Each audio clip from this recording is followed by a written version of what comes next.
channel Muslimun TV.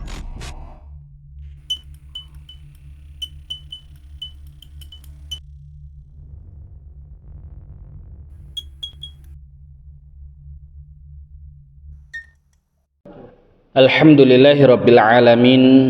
Wassalatu wassalamu ala ashrafil anbiya'i wal mursalin Muhammadin wa ala alihi wa ashabi ajma'in, amma ba'd. Jamaah yang dirahmati Allah subhanahu wa ta'ala, puji syukur alhamdulillah di pagi hari ini Allah subhanahu wa ta'ala masih membangunkan kita kembali setelah kematian kecil kita untuk bisa beraktivitas ibadah kepada Allah subhanahu wa ta'ala, dan ini adalah satu kenikmatan yang luar biasa.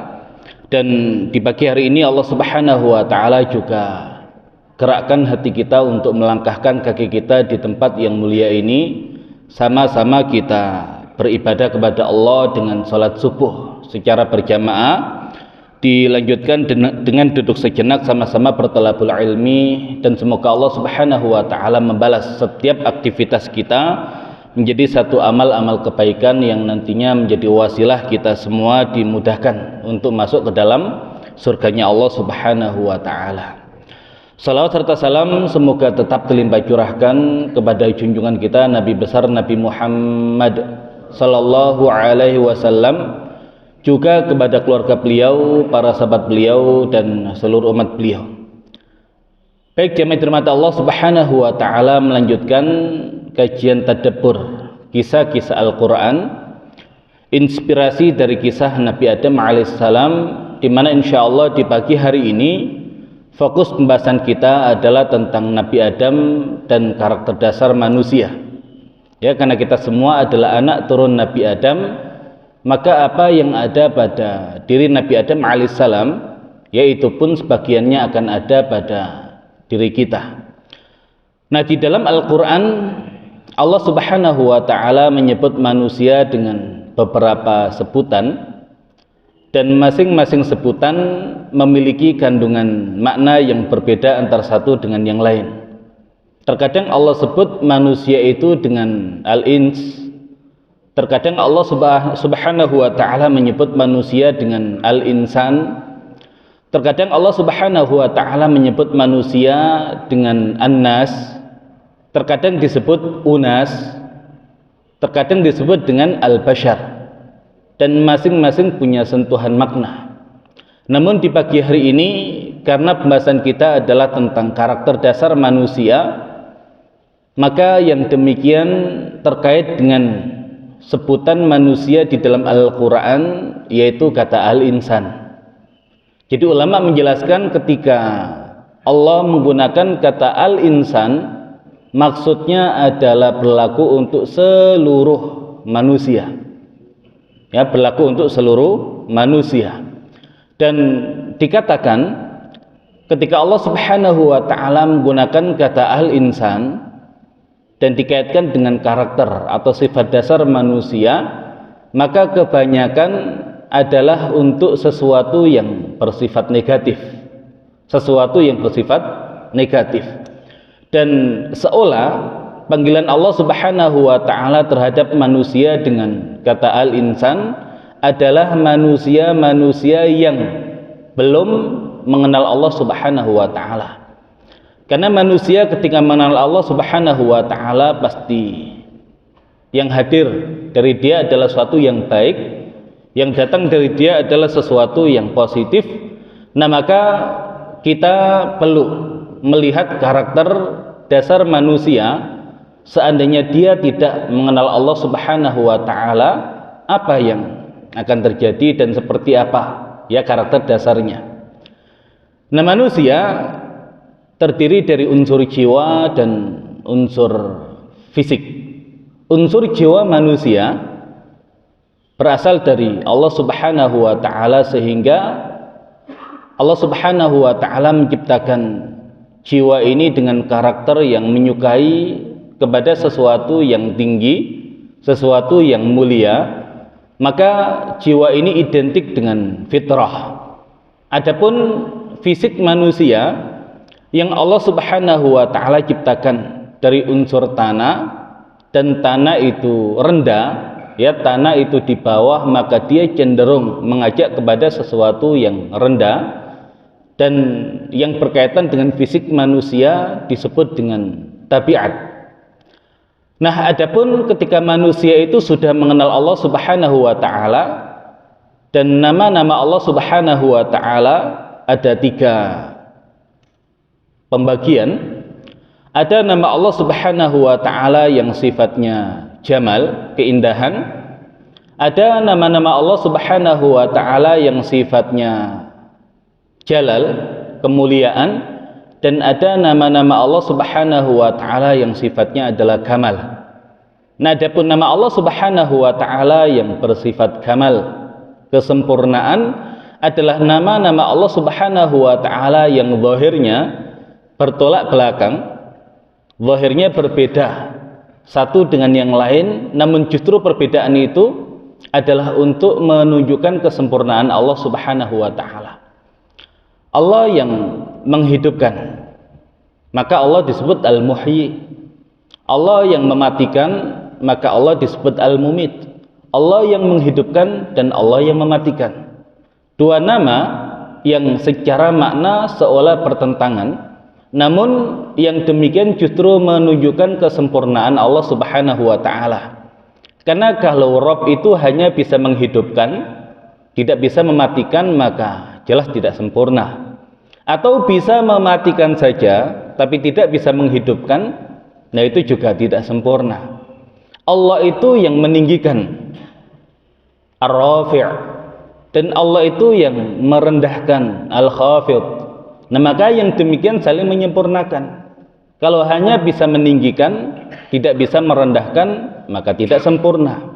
Kalau sekedar bisa merendahkan, tidak bisa meninggikan, itu juga tidak sempurna. Pun demikian Allah itu yang melampangkan rezeki, Allah yang menyempitkan rezeki, dan beberapa nama yang lain yang saling melengkapi dan menunjukkan kesempurnaan Allah Subhanahu wa taala. Kemudian ada nama Allah yang bersifat jalal, kemuliaan. Allah Al-Mutakabbir, Allah Al-Jabbar, Allah Al-Qahhar. Nama-nama yang seperti ini wajib kita imani, namun tidak boleh kandungan makna yang seperti ini ada pada diri kita. Kenapa? Karena yang demikian menunjukkan jalalnya Allah Subhanahu wa taala.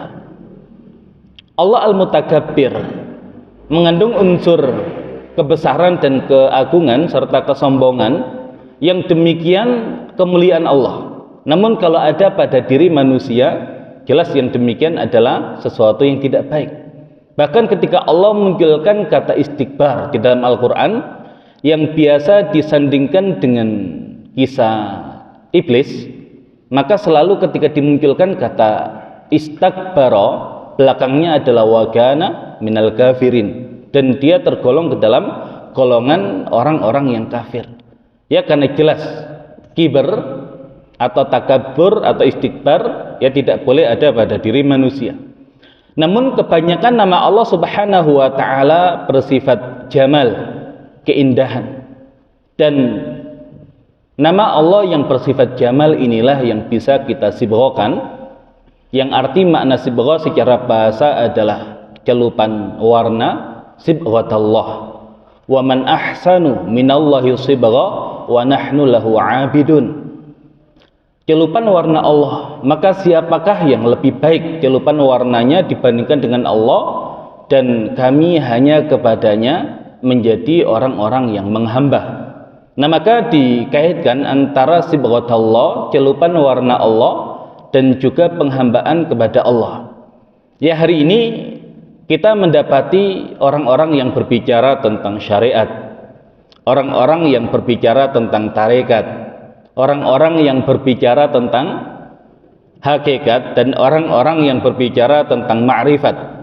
Dan seolah kalau orang itu sudah ma'rifat, dia merasa tidak perlu lagi untuk sholat, ya tidak perlu lagi untuk ibadah-ibadah yang lain. Ya, kenapa? Kan sudah ma'rifat, ya sudah sampai di maqam yang tertinggi. Namun lihatlah Allah Subhanahu wa taala menutup ayat itu, wa nahnu lahu 'abidun. dan kami kepadanya menjadi orang-orang yang menghamba.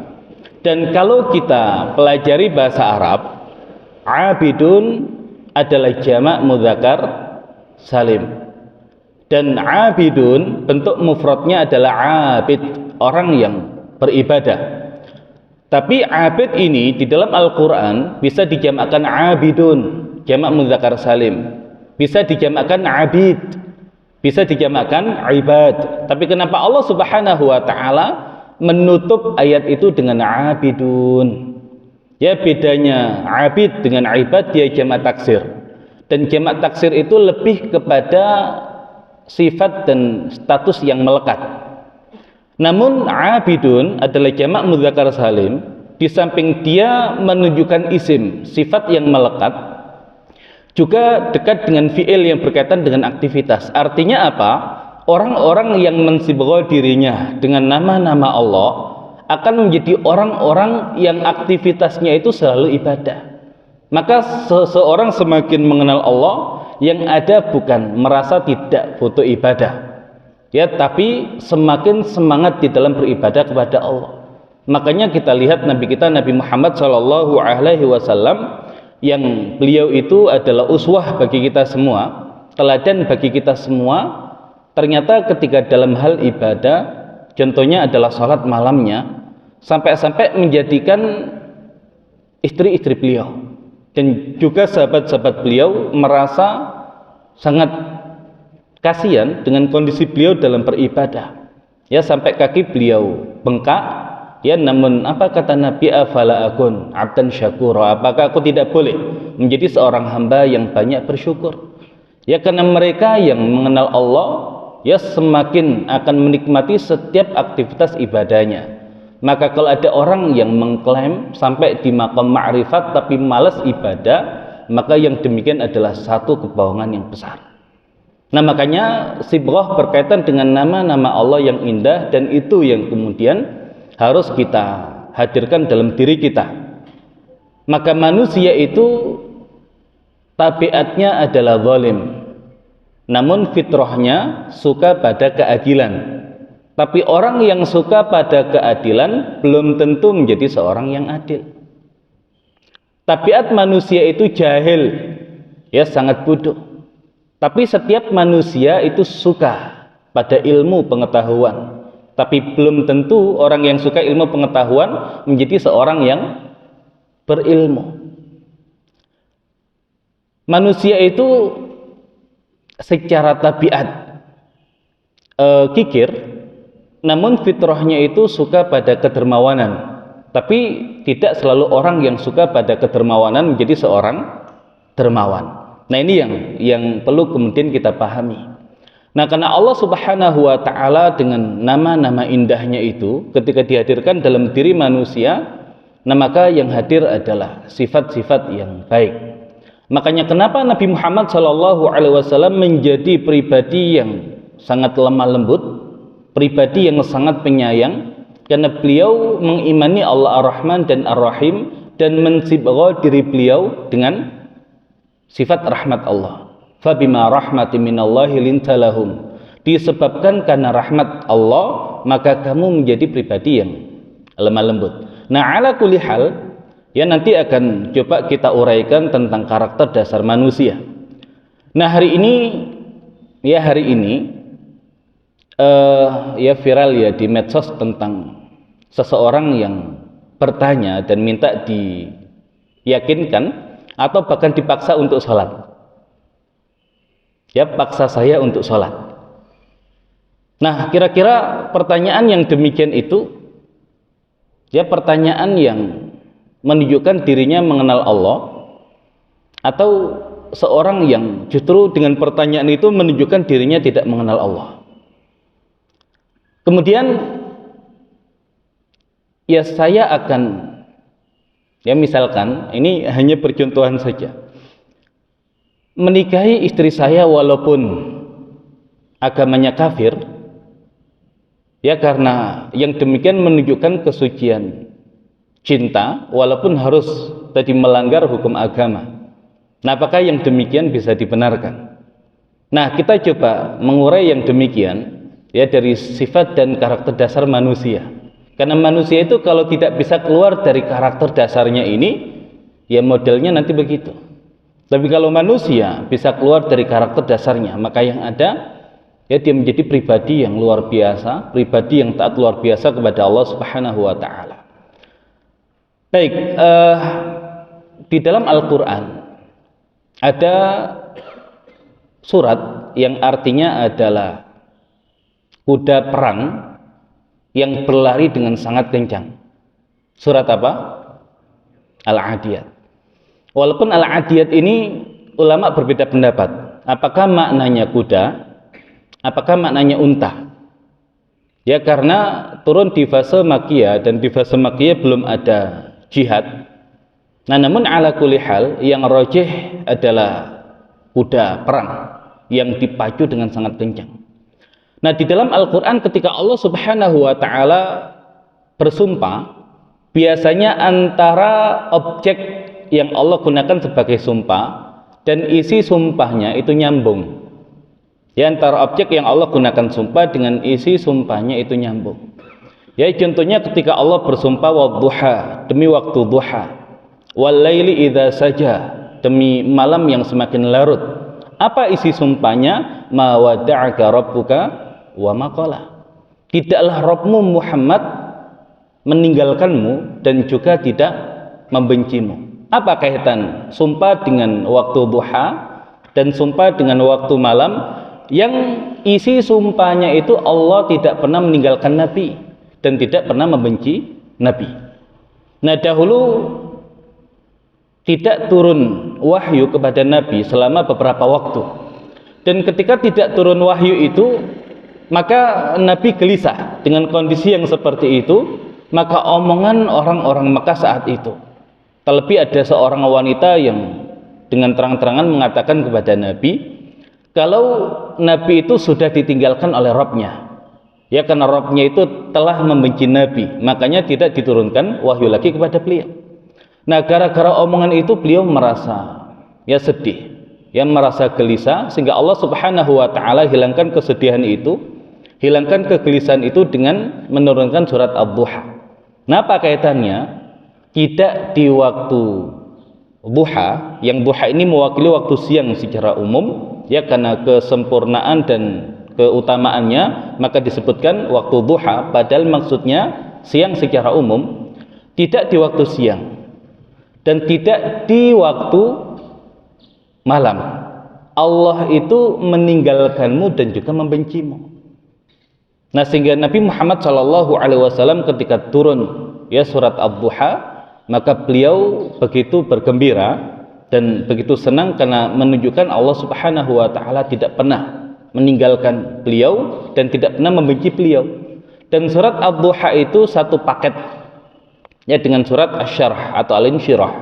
Karena di urutan turun berurutan, di urutan mushaf juga berurutan. Dan lihat di surat Al-Insyirah, alam nashrah laka sadrak. Bukankah telah kami lapangkan untukmu dadamu? Yang dengan itu Nabi Muhammad SAW yang menjadi lapang dadanya. Nah, kemudian contoh yang lain, wan najmi idza hawa, demi bintang apabila dia jatuh, ma dhalla sahibukum wa ma ghawa. Nah, isi sumpahnya sahabat kalian itu tidak pernah menyimpang, wa ma yantiqu 'anil hawa, dan tidak pernah mengucapkan sesuatu dengan hawa nafsunya, in huwa illa wahyu yuha. Yang demikian itu adalah karena wahyu yang diwahyukan. Apa korelasi antara sumpah dengan bintang yang jatuh, yang berpindah posisi, dengan tidak menyimpangnya Nabi Muhammad SAW? Ya, sebagaimana bintang itu jatuh dan berpindah ke tempat yang lain karena perintah dari Allah, pun demikian dengan Nabi Muhammad. Apapun yang beliau lakukan yang oleh masyarakatnya kok dianggap aneh, ya, namun yang demikian ya adalah karena beliau menjalankan perintah Allah, karena beliau tidak berbicara dengan hawa nafsunya, akan tetapi itu adalah wahyu yang diwahyukan. Baik, kita lihat surat Al-Adiyat. Wal 'adiyati dhabha, demi kuda perang yang berlari dengan sangat kencang sambil terengah-engah, ya, karena saking kencangnya. Fal muriyati qadha, dan demi kuda perang yang ketika berlari dengan kencang itu memercikan percikan-percikan api dari kuku-kukunya, ya saking kencangnya berlari. Fal mughirati subha, dan demi kuda perang yang menyerang di waktu subuh. Ya, saya nggak tahu kuda itu butuh istirahat atau tidak. Ya, dan waktu untuk istirahat paling enak itu adalah waktu subuh. Tidur paling enak itu waktu subuh. Ya, orang yang sakit nggak bisa tidur semalaman, kapan dia tidur? Menjelang subuh. Ya, orang begadang nggak bisa tidur, waktu paling enak ya. Nah, makanya ketika Allah bangunkan kita di waktu subuh, ya semoga yang demikian adalah bukti cintanya Allah kepada kita, dan bukti Allah Subhanahu wa ta'ala ingin kebaikan bagi kita, karena nggak semua orang bisa bangun subuh. Nah, apalagi kalau subuh kemudian untuk berjamaah, untuk bertalabul ilmi. Nah, kuda yang menyerang di waktu subuh, fa'atharuna bihi naq'a, yang dengan lari kencangnya itu menjadikan debu-debu di sekitarnya berterbangan. Fawasatna bihi jam'a, yang dia masuk ke dalam tengah-tengah barisan musuh. Nah, kemudian isi sumpahnya apa? Innal insana lirabbihi laganud. Sesungguhnya manusia itu terhadap Rabbnya laganud, ya sangat ingkar, sangat kufur. Kenapa? Kaitan antara kuda perang dengan keingkaran dan kekufuran manusia. Ya, harusnya ada korelasi, karena objek sumpah selalu terkait dengan isi sumpah.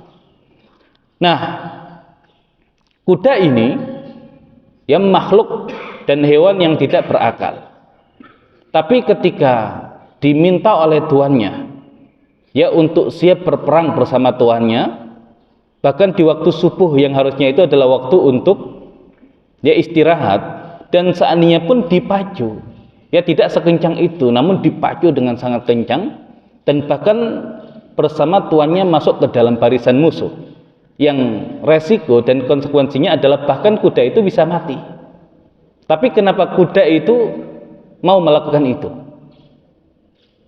Ya, mau melakukan itu ya karena kuda ini merasa tuannya selama ini sudah sangat baik kepada dia, ya sudah merawat dia. Makanya di dalam Islam pasukan berkuda itu kalau menang ya bagian ghanimahnya 3. Kalau pasukan pejalan kaki bagian ghanimahnya 1. Nah, bagaimana rincian? Ya, rincian 3 bagian dari ghanimah, 1 untuk orangnya, 2 untuk kudanya. Ya, karena merawat kuda itu tidak murah, ya butuh biaya, dan memang butuh perawatan yang luar biasa. Nah, kuda ini merasa tuannya sudah sangat baik kepada dia, maka sekarang tugas dia adalah membalas budi kebaikan tuannya. Jadi waktunya istirahat diminta perang-perang. Ya, bahkan kalau perlu mengorbankan nyawanya dengan masuk ke dalam barisan musuh. Nah, kuda hewan yang tidak berakal saja tahu namanya balas budi. Ya, sehingga siap berkorban untuk tuannya, bahkan kalaupun harus mengorbankan nyawanya. Tapi manusia ada yang lebih parah kondisinya daripada kuda. Ya, kuda saja tahu diri, tapi kebanyakan manusia tidak tahu diri. Lah, sekedar Allah suruh sholat saja masih butuh dalil. Ya, sekedar Allah suruh zakat saja masih harus dipaksa. Ya, Allah suruh sholat saja masih harus diyakinkan. Lah, padahal asal dia tahu diri, karena Allah itu yang menciptakan dia, Allah yang memberikan kenikmatan kepada dia. Lah, masa diminta untuk sholat saja tidak mau? Ya, jadi nggak perlu kemudian disampaikan dalil tentang keutamaan sholat. Ya, tidak perlu disampaikan dalil ya tentang ancaman untuk orang yang tidak sholat. Ya, cukup tahu diri sebagai manusia, harusnya sekedar diminta sholat ya sholat. Nah, bayangkan ini kita dengan Allah, dan hubungan yang paling kuat antar manusia itu kan dengan Allah. Walaupun nanti hubungan kedua yang paling kuat setelah hubungan dengan Allah adalah hubungan dengan orang tua. Makanya untuk memahami hubungan dengan Allah, pahami hubungan kita dengan orang tua kita. Nah, kalau kemudian orang tua kita yang menjadi wasilah hadirnya kita di dunia ini, kemudian orang tua kita yang selama ini berkorban untuk kebaikan dan kebahagiaan kita, ya ketika kita masih kecil, ya mereka terpaksa hanya makan ala kadarnya agar kita bisa jajan, makan dengan enak. Ya ketika kita masih kecil, ya mereka banting tulang agar kita bisa sekolah dan ketika besar itu bisa menjadi orang yang secara ekonomi lebih baik daripada mereka. Nah, seandainya kemudian orang tua kita itu hari ini tinggal jauh dengan kita, nah permintaannya nggak banyak. Ya minta, ya jangan lupa sehari itu nelponlah ke orang tua. Nah, kira-kira kalau kita sebagai seorang anak yang tahu diri sebagai anak, ya diminta orang tua kita sekedar nelpon. Kalau kita membalas jasa orang tua kita mustahil, nggak bisa kita. Nah, sekedar diminta untuk nelpon saja. Kira-kira kita nelpon walaupun di tengah kesibukan kita, atau lah bodoh amat, nggak usahlah kita nelpon orang tua, lagi repot, lagi sibuk, lagi kerja. Nah, padahal seandainya kita kerja pun, hasil kerja kita berikan seluruhnya kepada orang tua kita, nah itu belum membalas ya jasa orang tua kita kepada kita. Lah artinya tadi anak ini tahu diri saja, sudah dia akan jalankan itu. Ya tanpa kemudian banyak berpikir. Nah, kemudian kalau hari ini ada manusia yang layak untuk kita cintai, kira-kira siapa? Ya, sesama manusia yang benar-benar kita cintai, dan itu adalah cinta yang suci, cinta yang sejati. Ya, bukan cinta yang sebetulnya nafsu, tapi kemudian kita mengatakan ini cinta yang suci. Lah orang tua kita. Ya, orang tua kita. Ya, seorang yang selama ini kemudian berbuat baik dan memenuhi kebutuhan kita. Nah, kalau kita mencintai jelas orang tua kita. Ya, kecintaan yang benar-benar tulus, kecintaan yang bukan karena nafsu. Lah kalau kemudian orang tua kita itu nggak minta banyak dari kita, ya minta kalau nanti nikah dengan yang sesama agama. Ya hanya itu permintaan orang tua kita. Lah kemudian kita ketemu dengan seorang gadis yang cantik yang kemudian menjadikan kita cinta. Nah tapi dia kafir.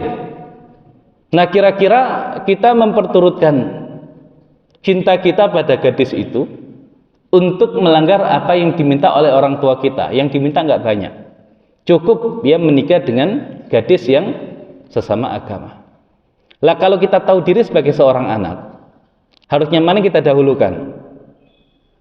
Ya keinginan kita yang itu nggak mungkin, dasarnya adalah cinta yang suci.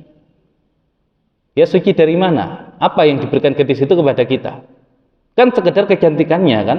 Jangan-jangan itu syahwat, bukan cinta yang suci. Lah cinta yang suci itu ya orang tua kita. Ya karena kebaikannya. Ya makanya nggak mungkin.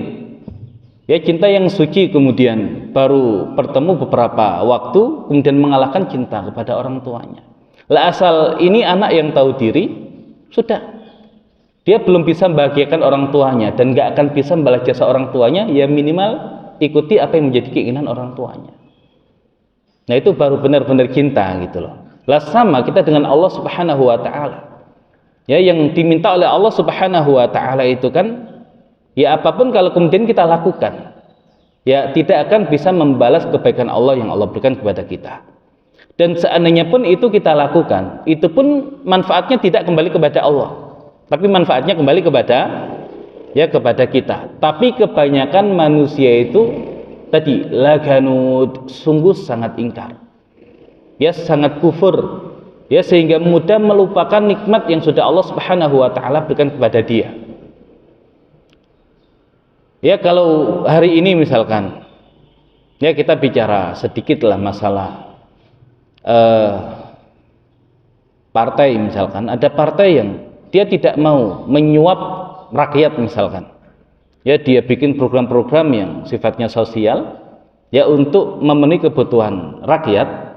Nah kemudian ada partai yang sebelum pencoblosan itu ngasih uang ya serangan fajar. Lah kira-kira yang dipilih yang mana? Yang selama ini berkhidmat untuk rakyat atau yang ngasih uang ya menjelang pemilihan? Lah kebanyakan kita itu tadi yang ngasih uang. Lah karena tidak tahu diri. Ya asal tahu diri, ya siapa sih yang selama ini ngurusi kebutuhan dia? Kan begitu. Ya tapi memang kebanyakan manusia ya sifat dasarnya begitu. Makanya kenapa kemudian kita harus keluar ya dari sifat dasar ini yang dia kebanyakan tidak baik. Ya kebanyakan tidak baik. Yaitu saya cerita di kampung saya di Gresik sana. Ya jadi asal kemudian ngasih uang sebelum pemilihan apapun partainya jadi coblos. Lah makanya kenapa kondisi kita hari ini ya model manusianya begitu. Ya harga dirinya itu hanya bisa dibeli dengan uang 50.000 ya atau sekedar sembako. Lah itu harga diri kita. Nah itu kan masalah. Baik. Ya jadi itu sifat dasar manusia. Kemudian dikatakan ketika Allah Subhanahu wa taala menawarkan al-amanah, dulu kita bahas. Ya kemudian langit-langit, bumi, gunung-gunung enggan untuk memikul amanah itu, khawatir tidak sanggup menjalankan. Wa hamal hal insan, maka amanah itu dipikul oleh manusia. Allah sebutkan sifat dasarnya, innahu kana zaluman jahula. Sesungguhnya manusia itu sangat zalim, sangat jahil. Nah ini mereka yang tidak mengenal Allah, sifat dasarnya sangat zalim, sangat jahil. Ya karena tabiat fisiknya begitu. Ya tabiat fisiknya begitu. Nah kalau hari ini kita nemu ya uang di masjid 100.000, kira-kira kita ambil untuk dikembalikan atau sudahlah kita bawa pulang saja, lumayan ya nemu uang 100.000 rezeki. Nah padahal nggak mungkin ya ada uang kok tiba-tiba ada di situ kalau nggak ada yang punya. Nah kira-kira ini kita ambil atau kita sampaikan ke DKM, gimana kira-kira? Sampaikan ke DKM. Nah ini menandakan kita sudah keluar dari sifat dasar kita. Ya karena orang kalau tetap pada sifat dasarnya lumayan rezeki itu, ya rezeki dari jalan yang tidak disangka-sangka, dalil dia. Ya tapi dalil di tempat yang salah. Lah itu mungkin kalau itu uang yang hanya 100.000. Kalau kita dapat salah transferan, ya tiba-tiba buka rekening kok isinya 10M. Ya kira-kira kita laporkan ke pihak bank atau buru-buru diambil, lumayan.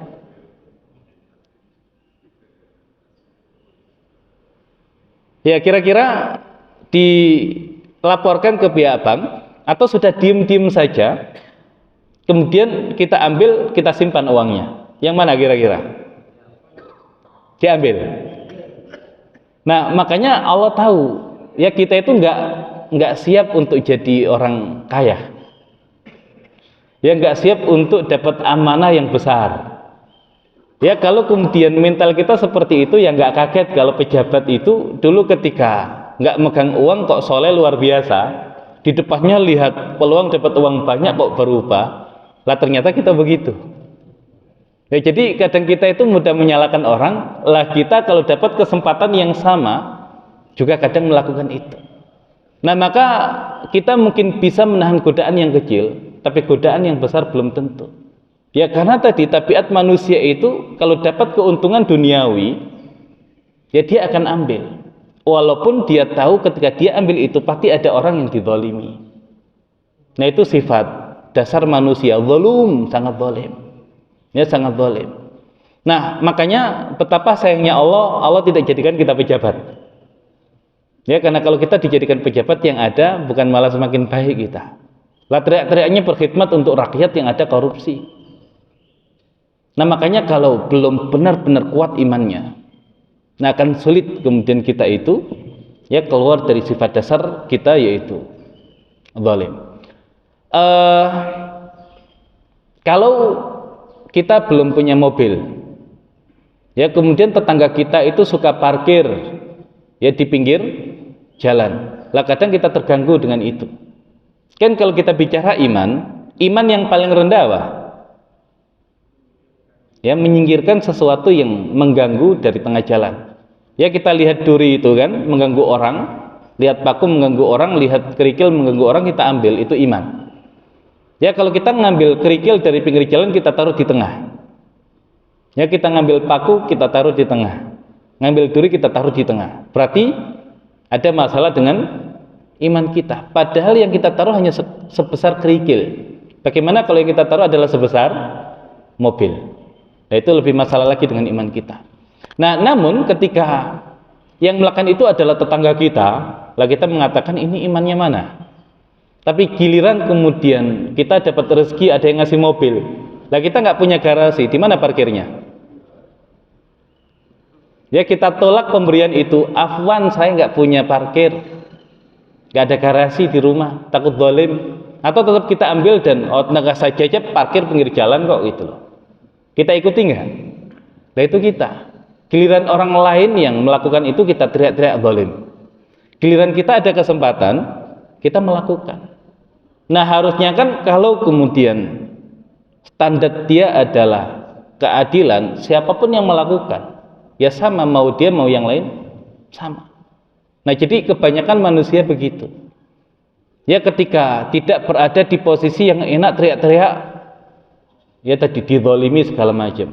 Giliran jadi penguasa, zalimnya lebih lagi dibandingkan ketika tidak jadi penguasa misalkan. Lah itu manusia. Lah itu manusia. Nah, makanya Allah Subhanahu wa taala sudah mengatakan, innahu kana zaluman jahula. Nah, kemudian berkaitan dengan sifat yang lain adalah jahil. Ya, sangat jahil. Ulama mengatakan hewan itu walaupun tidak punya akal, tapi Allah bekali dengan insting untuk bertahan hidup. Bahkan saatnya hewan itu diajari, mungkin hanya sekian persen yang kemudian bisa dipelajari, tapi 90% lebih itu sudah Allah bekalkan pada binatang tersebut. Ya, sapi baru lahir, tahu nggak caranya nyusu? Tahu nggak caranya makan dia?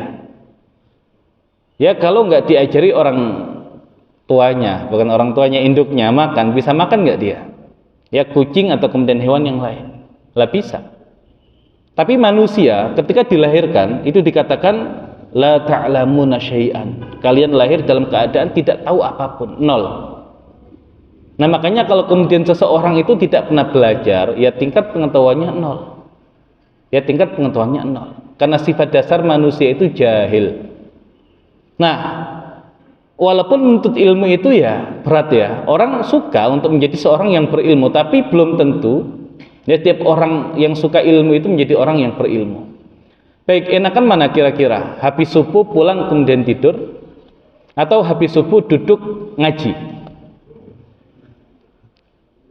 Ya, kalau kita mengatakan ngaji, lah berarti kita sudah keluar dari sifat dasar kita. Tapi kalau kemudian ya enakan pulang lah tidur, capek kok gitu loh. Nah, ya wajar sih ya, tapi tadi kalau kemudian kita bisa ngaji, ya artinya kita naik levelnya. Ya, karena tidur itu kebutuhan fisik, belajar itu kebutuhan akal.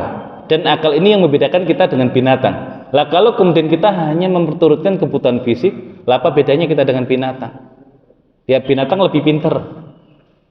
Nah, artinya dengan kita kemudian semangat untuk bertalabul ilmi. Ya, jadi paham nggak ada masalah. Yang penting minimal kita itu nggak sama kayak binatang. Lah ngaji saja, belajar saja. Ya, terlebih kemudian Allah sudah menjanjikan pahala yang luar biasa bagi orang yang menuntut ilmu, bukan orang yang berilmu ya, sekedar menuntut ilmu saja. Man salaka tariqan yaltamisu fihi ilman sahalallahu lahu bi tariqan ilal jannah. Siapa yang menempuh jalan ya untuk mendapatkan ilmu, maka Allah mudahkan jalannya untuk menuju surga. Nah, itu sifat dasar manusia. Nah, kemudian dikatakan wa khuliqal insanu dha'ifa. Manusia itu diciptakan dalam keadaan lemah. Jadi sifat dasar manusia itu lemah. Yang lemah itu fisiknya atau akalnya? Atau imannya? Nah, yang membedakan kita dengan binatang itu ya akal kita. Kalau fisik kita, lah kita dengan gajah lebih kuat mana? Lebih kuat gajah. Nah, kita dengan gajah lebih mulia mana? Kalau ukurannya adalah kekuatan fisik, ya gajah lebih mulia.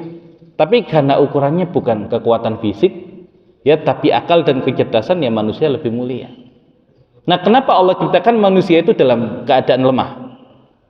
Ya karena manusia itu kalau diciptakan dalam keadaan kuat, yang ada dia merasa tidak butuh bahkan kepada Allah. Dan kalau sudah tidak butuh, apa yang terjadi? Dia akan melampaui batas.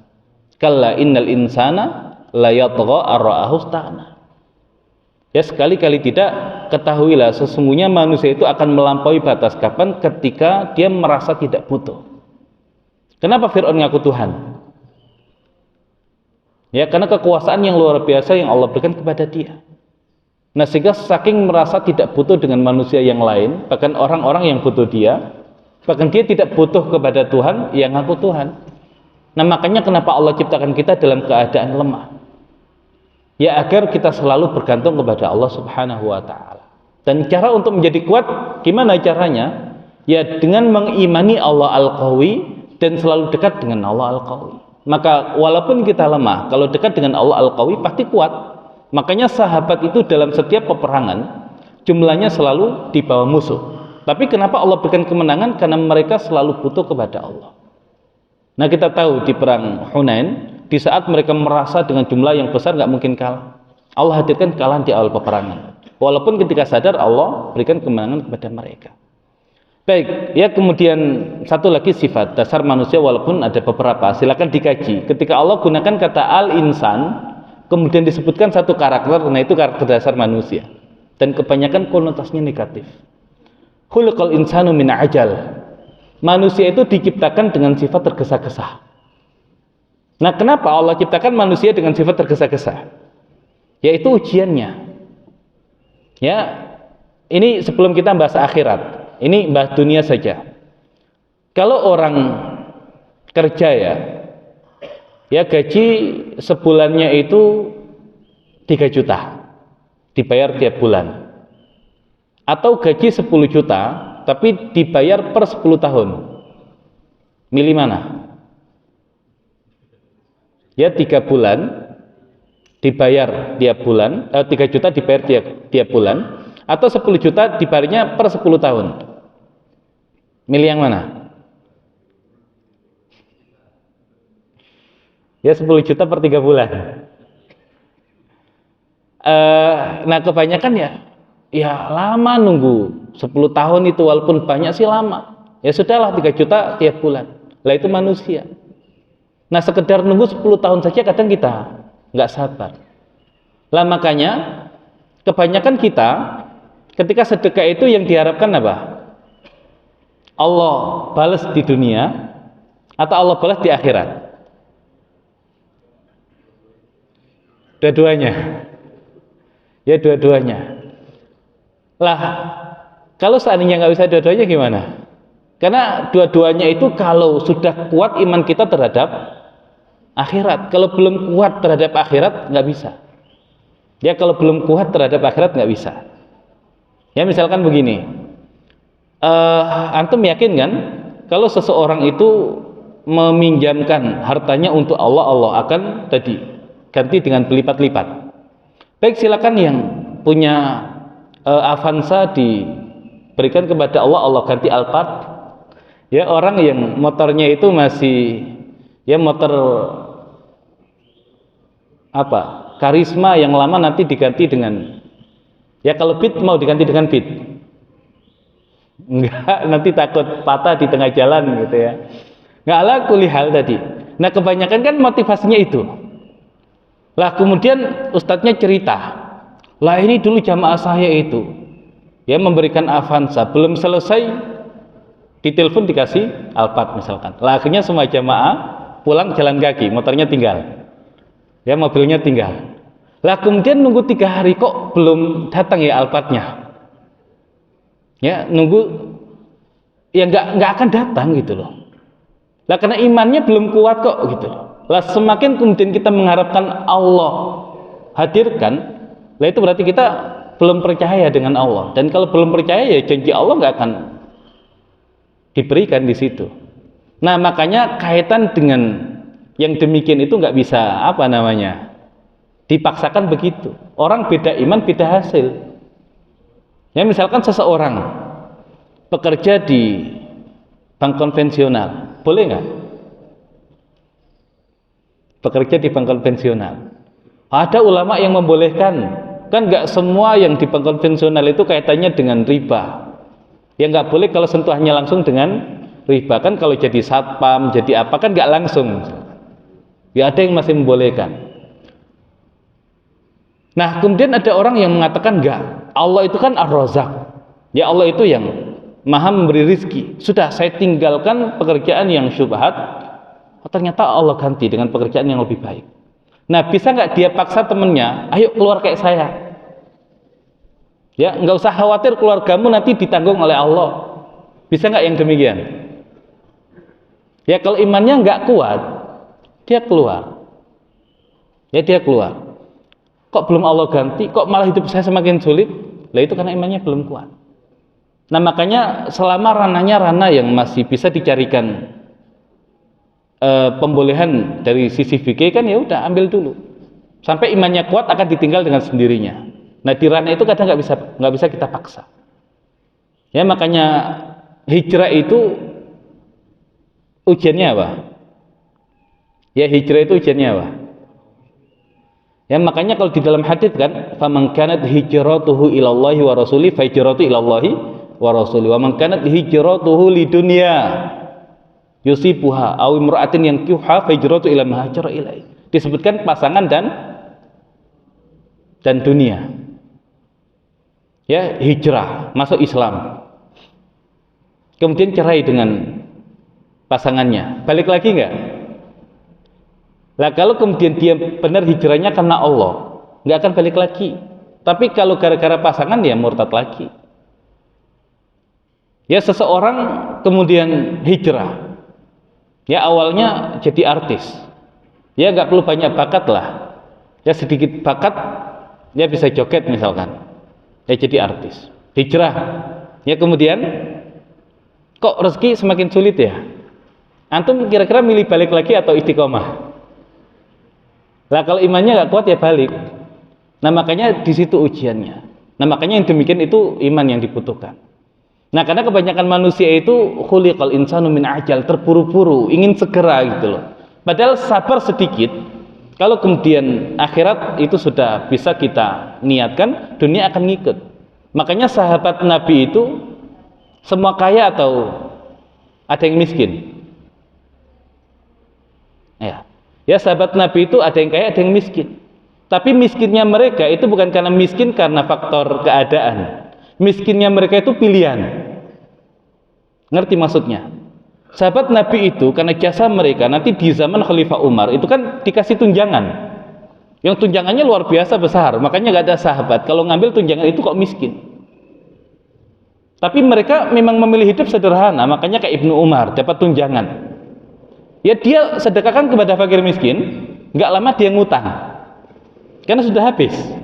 Nah yang demikian itu miskinnya karena takdir, ya karena keadaan atau karena pilihan hidup. Ya pilihan hidup. Kalau kita miskin hari ini, apakah karena pengen miskin? Ya kadang kita zuhud saja dalil ini zuhud, padahal Anda miskin gitu loh, dalil zuhud. Nah itu beda dengan sahabat, karena sahabat itu akhirat sudah di genggaman, dunia Allah kasih. Lah kita nyari dunia belum tentu dapat, apalagi akhirat. Nah makanya khuliqal insanu min ajal, untuk menguji kita. Ya siapa di antara kita itu yang punya nafas panjang ketika beramal, motivasinya bukan dunia. Kalau Allah jadikan tiap manusia itu sabar untuk menunggu balasan di akhirat, lah nggak ada bedanya antara kita dengan yang lain. Tapi dengan Allah ciptakan manusia tergesa-gesa, maka orang yang sanggup sabar ya untuk menunggu balasan Allah di akhirat, nah di situ akan Allah Subhanahu wa taala muliakan, bahkan akan Allah berikan dunia ya untuk dia. Tapi proses yang demikian. Nah, maka karakter dasar manusia itu seperti itu. Nah, kalau kita bisa keluar ya dari situ karena keimanan kita kepada Allah, nah maka insya Allah ya kita akan menjadi manusia-manusia yang luar biasa. Ya karena jiwa manusia ada 3, an-nafas al-mutmainnah, an-nafas al-lawwamah, an-nafas al-ammarah bisu. Jiwa yang menang, ya jiwa yang menang dari unsur fisiknya menjadi jiwa yang tenang. Kemudian jiwa yang kadang menang kadang kalah, masih terus bertarung, itu menjadi jiwa yang terus mencela. Kalau kemudian jiwa yang kalah oleh unsur fisiknya menjadi jiwa yang menyuruh kepada keburukan. Nah, makanya kita mengatakan hawa nafsu.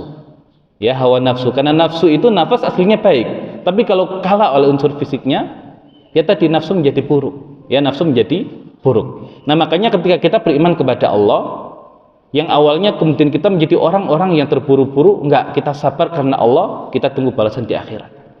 Kemudian kita diciptakan dalam keadaan lemah, tidak, kita bersama Allah kita akan menjadi seorang yang kuat. Kita menjadi orang yang ingkar, tidak bersyukur. Tapi kalau kita mengenal Allah dengan memahami setiap kenikmatan yang Allah berikan, enggak, kita menjadi manusia yang tahu diri, apapun yang Allah perintahkan kita jalankan. Enggak perlu iming-iming surga, bahkan tidak perlu ditakuti dengan ancaman neraka, cukup kita cinta kepada Allah, jalan. Apalagi Allah berikan surga, Allah hindarkan dari neraka, pasti lebih semangat lagi. Ya, jadi intinya manusia karakter dasarnya tidak baik, tapi kalau sudah mengenal Allah, tersibuk dengan agama Allah, maka menjadi pribadi-pribadi yang baik. Dan semoga kita yang hadir di sini ya membuktikan dari beberapa hal yang kita sampaikan, kita sudah keluar dari karakter dasar kita.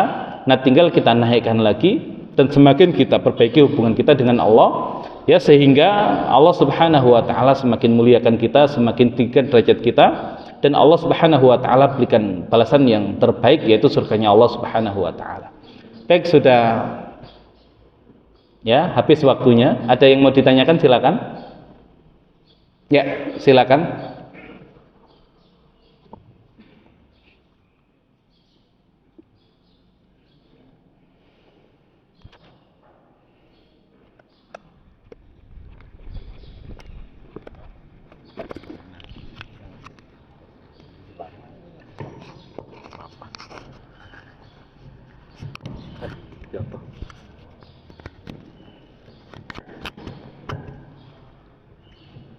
Assalamualaikum warahmatullahi wabarakatuh. Waalaikumsalam. Pak Ustadz, tadi mengenai karakter manusia itu Pak Ustadz, kalau mungkin saya bisa ambil kesimpulan bahwa harusnya karakter itu negatif Pak Ustadz. Iya. Jadi kita berusaha untuk positif. Nah, saya ingin memberikan ilustrasi sedikit Pak Ustadz. Kenapa di negara-negara Islam, khususnya daerah Arab, itu nggak ada penjara Pak Ustadz? Nggak ada penjara. Kalau saya tidak salah itu karena hukumnya berlaku adil. Iya. Nggak ada penjara mereka. Sehingga masyarakatnya tuh adem ayem. Nah, di kita katanya 90% umat Islam. Tapi kenapa umat Islam tidak mau membuat hukum seperti yang diinginkan oleh Allah untuk mengontrol karakter negatif manusia? Terima kasih. Assalamualaikum warahmatullahi wabarakatuh. Waalaikumsalam warahmatullahi wabarakatuh. Baik, kalau kita ambil satu karakter saja ya, zalim tadi. Kalau kita ngambil hak orang lain, zalim nggak? Zalim ya. Kalau kita menahan hak orang lain, zalim nggak? Zalim. Nah, asal kita terbebas dari zalim saja. Ya, kita tidak menahan hak orang lain, kita tidak ngambil hak orang lain. Nah, ya motor kita taruh, ya kunci masih nempel, ada yang ngambil nggak?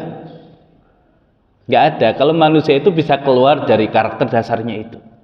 Ya, ada pejabat yang korupsi nggak? Ada yang nyunat dana bansos nggak? Nggak ada, gitu loh. Ya, tapi kebanyakan manusia itu ya begitu.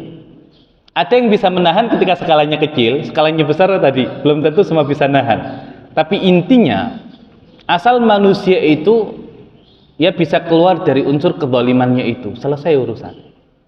Nah, tapi Allah tahu nggak semua manusia bisa begitu. Makanya kan akhirnya ditegakkan aturan untuk mengekang, minimal kalau motivasinya itu bukan karena Allah, minimal takut karena dihukum.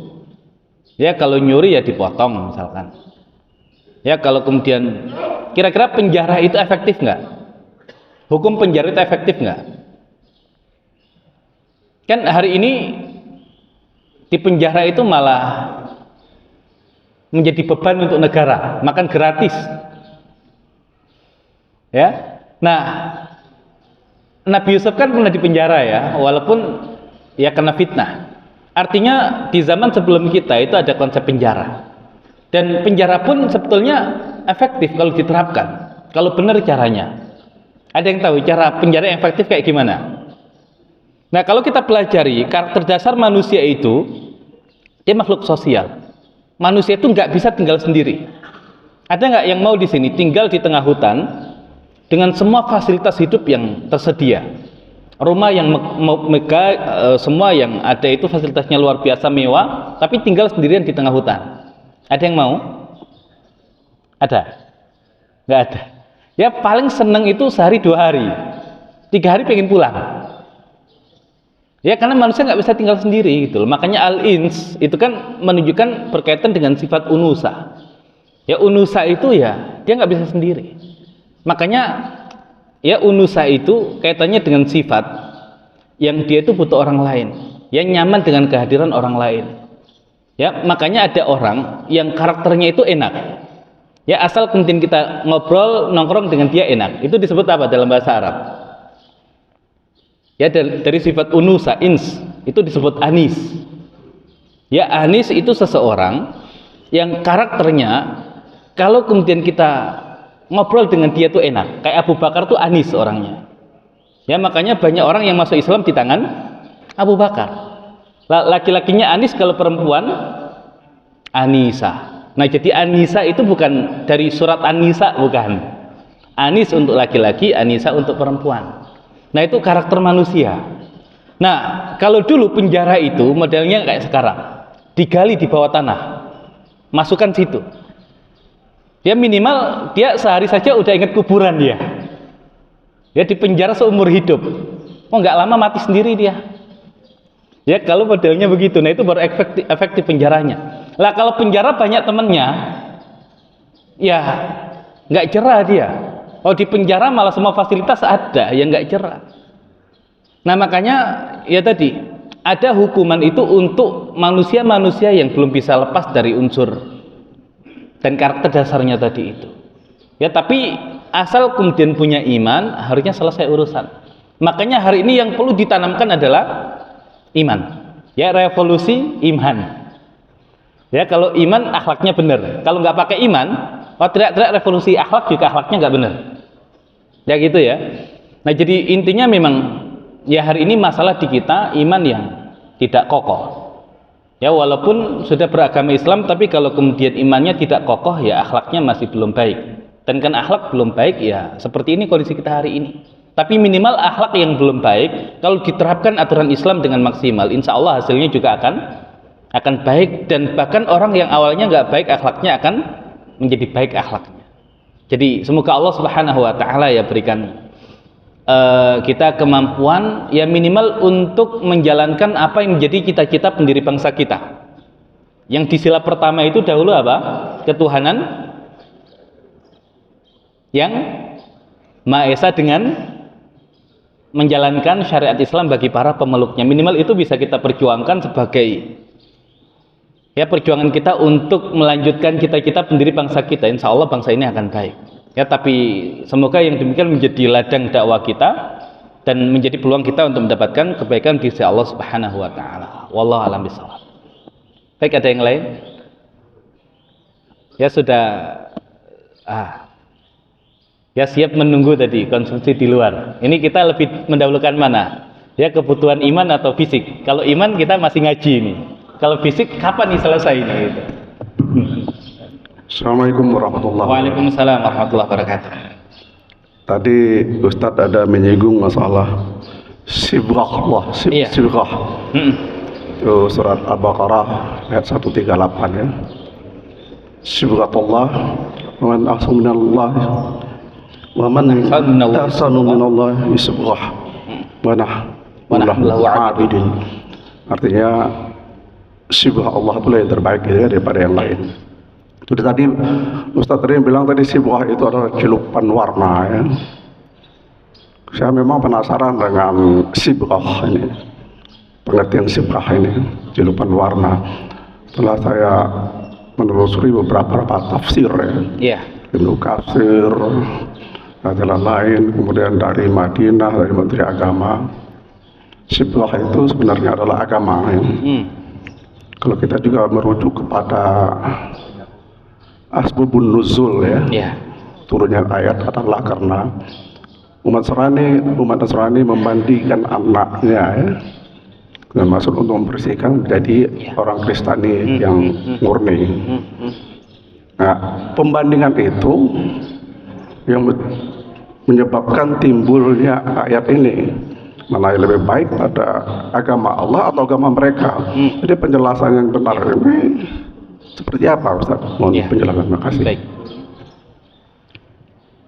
Baik, berkaitan dengan sibgha tadi ya, yang secara bahasa artinya adalah julupan warna. Ya memang nanti kalau kita lihat tafsir para ulama, ya bagian dari mensibgha, ya mensibgha diri kita, ya tadi dengan nama-nama Allah. Bahkan kan di ayat wa ma khalaqtul jinna wal insa illa liya'budun, tidaklah kami atau tidaklah aku, kata Allah, menciptakan jin dan manusia kecuali agar mereka beribadah kepadaku. Dan salah satu tafsiran ulama berkaitan dengan beribadah kepadaku adalah illa liya'rifun, ya kecuali agar mereka mengenalku.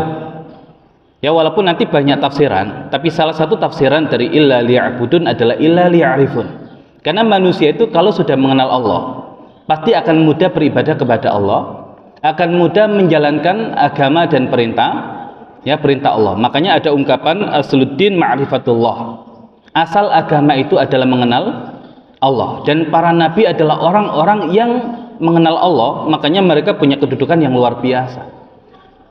Nah, tadi kita singgung masalah tabiat. Ya, walaupun nanti masing-masing ulama punya istilah yang berbeda. Ya, namun yang saya sampaikan bisa dirujuk di kitab tafsirnya, ya tafsir An-Nabulsi. Syekh Muhammad Ratib An-Nabulsi di dalam kitab beliau termasuk dalam tafsirnya menjelaskan tadi karakter fisik manusia adalah tabiat, kemudian karakter jiwanya adalah fitrah, dan fitrah manusia selaras dengan keislaman. Ya, fitrah manusia selaras dengan keislaman. Makanya dalam hadis dikatakan kullu mauludin yuladu alal fitrah fa abawahu yuhawwidanihi au yunasiranihi au yumajjisanihi. Setiap anak lahir dalam keadaan fitrah, maka kedua orang ibu bapaknya lah yang menjadikan dia Yahudi, Nasrani atau Majusi. Berarti fitrahnya setiap manusia adalah Islam. Kemudian di surat Ar-Rum ayat yang ke-30, fa'aqim wajhaka lid-dini hanifa fitratallahi lati fatharan nasa 'alaiha la tabdila li khalqillah dzalika dinul qayyim walakin aktsarun nasi la ya'lamun. Maka hadapkan wajahmu kepada agama Allah yang lurus, dan itu adalah fitrah. Yang di atas fitrah itu Allah ciptakan manusia, tidak ada perbedaan, tidak ada perubahan dalam ciptaan Allah, dan yang demikian adalah agama yang lurus, akan tetapi kebanyakan manusia tidak mengetahui. Nah, makanya seorang itu tadi sifatnya adalah zalim, tapi fitrahnya suka keadilan, dan Islam memerintahkan keadilan. Dan kalau dia mensibghah yang demikian dalam dirinya, maka dia akan menjadi seorang yang adil. Orang itu suka bohong tabiatnya, tapi fitrahnya suka kejujuran. Tapi orang yang suka jujur belum tentu menjadi orang yang jujur. Dan Islam hadir ya untuk mengajarkan kejujuran. Maka orang itu perlu mensibghah dengan yang demikian ya untuk menjadi ya seorang yang jujur. Jadi ya agama Islam ya dia nanti selaras dengan apa yang kemudian Allah Subhanahu wa taala harapkan, dan nama-nama Allah yang indah tadi itu menjadi dasar dari kemudian Allah Subhanahu wa taala hadirkan aturan-aturan dalam agama Islam. Jadi mau kemudian kita tafsirkan sibghatullah ya adalah agama Islam, kemudian kita tafsirkan sibghatullah adalah celupan warna Allah, bagaimana kita mensibghah diri kita dengan sifat-sifat dari nama-nama Allah yang indah. Yang demikian adalah sesuatu yang sifatnya saling melengkapi, saling menyempurnakan. Maka tafsiran para ulama ketika saling menguatkan antara satu dengan yang lain, maka yang demikian masuk ke dalam ya ikhtilaf at-tanawwu'. Ikhtilaf at-tanawwu' berbeda tapi saling melengkapi, dan yang demikian masuk di pembahasan at-tawasu' ad-dilali. Semakin kesini semakin luas makna yang bisa kita ambil dari Al-Quran. Nah, kecuali kalau kemudian ada at-tadad ya tafsiran para ulama yang bertentangan satu dengan yang lain, nah maka di situ ya kita merojehkan mana yang rojeh. Tapi kalau kemudian saling menguatkan ya kemudian ini mengartikan agama Allah, ini kemudian mengartikan mensibrokan ya nilai-nilai kebaikan dari nama-nama Allah al-jamil al-jamal. Nah itu saling menguatkan ya. Dan kalau kemudian kita kaji ya Al-Quran tadi dengan asbabun nuzulnya, dengan redaksi pilihan katanya, nah itu akan semakin dalam makna yang kemudian bisa kita dapatkan. Dan ini kita kaji ayat itu 2 pertemuan terakhir kemarin di Masjid Al-Furqan. Ya, tadi saya nggak tahu kenapa di sini diumumkannya mau keceplosan Al-Fur gitu ya, kemudian jadi Al-Muslimun. Nah ini jadi saya teringat, lah ini kok Masjid Al-Furqan tiap hari kita ngaji. Jadi kita kajian tadabbur di sana, dan alhamdulillah ya sudah berjalan setahun beberapa bulan dari surat Al-Fatihah dan terakhir sampai di ayat itu. Ya beberapa penafsiran kita terangkan. Nah namun karena di sini kaitan kita dengan mengkaitkan dengan karakter dasar manusia, maka tafsiran yang tadi menguatkan itu adalah tafsiran sibghatallah, ya di samping agama Allah juga mensibghah nama-nama baik Allah itu ke dalam diri kita. Dan kalau kemudian kita ingin referensi yang lebih detail berkaitan dengan yang demikian, ya bisa dibaca tafsir An-Nabulsi, ya ada ringkasannya itu 1 jilid, dan ada versi panjangnya sekitar 11-an jilid. Nah, itu bisa dirujuk juga. Wallahu a'lam bishawab. Baik, ada yang lain? Cukup. Ya, insya Allah kebutuhan jiwanya cukup, ya kebutuhan akalnya cukup, maka insya Allah disiapkan untuk kebutuhan fisiknya. Ya kita cukupkan kajian kita di pagi hari ini. Semoga Allah Subhanahu wa taala jadikan duduk kita menjadi duduk yang istimewa, yang Allah ganti dengan balasan yang jauh lebih istimewa, yaitu tinggal di surganya Allah Subhanahu wa taala. Kita tutup dengan bacaan hamdalah dan doa kafaratul majelis. Alhamdulillahirabbil alamin. Subhanakallahumma bihamdika asyhadu an la ilaha illa anta astaghfiruka wa atubu ilaik. Assalamualaikum warahmatullahi wabarakatuh.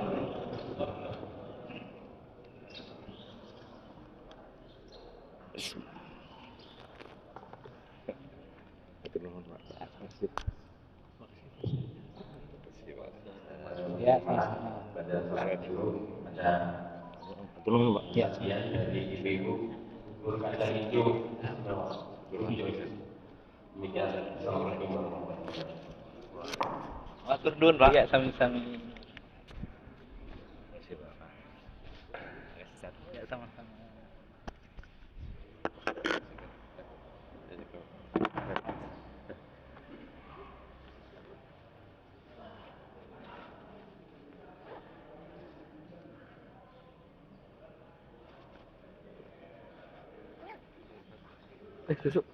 Iya.